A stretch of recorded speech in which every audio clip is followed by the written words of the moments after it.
जेतिरो जल्दी थी सके इन मसइले जो हल कढो। जेकॾहिं चाकर खान जो थोरो बि शक मुंहिंजे मथां आयो न त इन जो इल्ज़ाम मां तव्हां ॿिन्हिनि जे मथां आणे छॾींदसि। पोइ वेठा कंदा रहिजो, पाड़े तारा गोल तारा। इहो लूंडो ऐं जाबिर रावल खान जा कातिल आहिनि।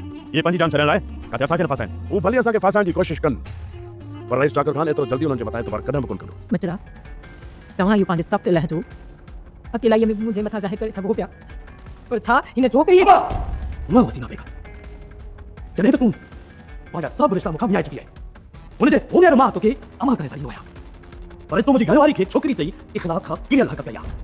मां तव्हांखे वाज़े कंदो न त हीउ सोरठ बेगम आहे, रईस चाकर खान जी इज़त वफ़ादार आहे, मुंहिंजी ज़िंदगी जी हिन हवेली जी पूरी ताइदाद जी मालिकाणी आहे। अस्सलाम वालेकुम दोस्तों, पंहिंजा वेरी जी ज़बरदस्त ऐं ख़ूबसूरत अपडेट खणी हाज़िर थी चुको आहियां दोस्तों। हिन खां पहिरीं असांजे चैनल ते न्यू आहे त सब्सक्राइब करे हाल ते क्लिक कयो। हलूं था अपडेट जे तरफ़, तव्हांखे इंतज़ारु कोन था करायूं। जी दोस्तों, तव्हांखे ॿुधाईंदो हलां त चाकर खान जी चाल ऐं जेका ॾाप दोस्तों तव्हांखे ॿुधाईंदो हलां त हू वॾी गेम खेॾी आहे सभिनि सां दोस्तों। हिकु हिकु करे जेके सभिनि खे घुरायो हुए त हुन खां पंहिंजे हिसाब सां जेको ॼाण वरिती वई आहे दोस्तों।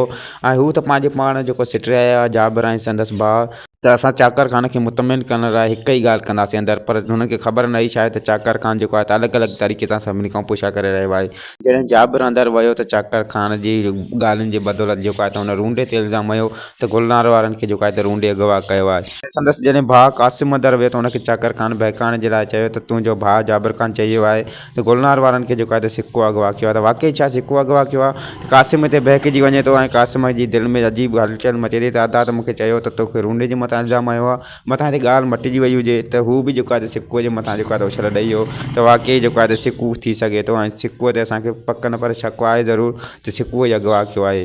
ऐं जॾहिं सिक्को सां जेको आहे त ॻाल्हि ॿोल थी चाकर खान जी, उहा अलॻि अंदाज़ में थी दोस्तों। ऐं मां तव्हांखे ॿुधाईंदो हलां त जॾहिं राति गॾु थींदा वरी कटहड़े में दोस्तों त जेको आहे त सिक्को जेको आहे त जाबिर वारनि जे मथां बीहजी वेंदो त तव्हां जेको आहे त गुलनार वारनि खे अगवा कयो आहे त हू त रूंडे जे मथां इल्ज़ाम हणी आहे ऐं सिक्को जे मथां त हू कूड़ा साबित थींदा ऐं चाकर खान जी पकड़ में ईंदा दोस्तों। ऐं नेक्स्ट एपिसोड में तव्हांखे इहो बि ॾिसण लाइ मिलंदो त चाकर खान हसीना बेगम ऐं संदसि सोरठ जेका घरवारी आहे दोस्तों। मां तव्हांखे ॿुधाईंदो हलां त हसीना बेगम जेको आहे त सोरठ खे घटि वधि ॻाल्हाईंदी आहे, हुनखे छोकिरी थी करे मुखातिबु थींदी, तीअं त चाकर खान जेको आहे त आपे खां ॿाहिरि थी वेंदो, चवंदो त मां तोखे जेको आहे त बाबा जी जेका घरवारी हुअण जे नाते तोखे अञा बि मां चवंदो थो अचां, पर तूं मुंहिंजी माउ थियण जे क़ाबिल न आहीं, पोइ बि मां तुंहिंजी इज़त कयां थो, त तूं वरी अञा बि आपे खां निकिती थी वञी ऐं मुंहिंजी जेको आहे त घरवारी खे तूं छोकिरी करे थी पुकारींदे। ज़बरदस्त एपिसोड थियण वारो आहे दोस्तों।